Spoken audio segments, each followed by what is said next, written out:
స్కూల్లో ఫాస్ట్ ఇక్కడ అయిపోయింది. నాన్న గుడ్డ పెట్టింది.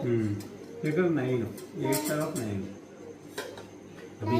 అవి అక్కడ కూర్చుని ఇక్కడ అన్నం పెట్టేదా పెట్టు ఇక్కడ 3 తర్వాత ఇక్కడ 3 అలా పక్కన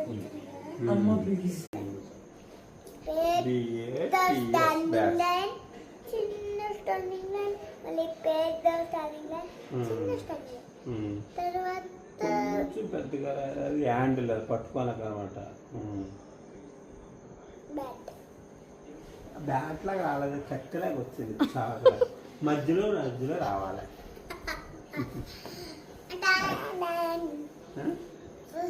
అంత పక్కన కాదే పట్టుకుని తిప్పి సరిపోతుంది.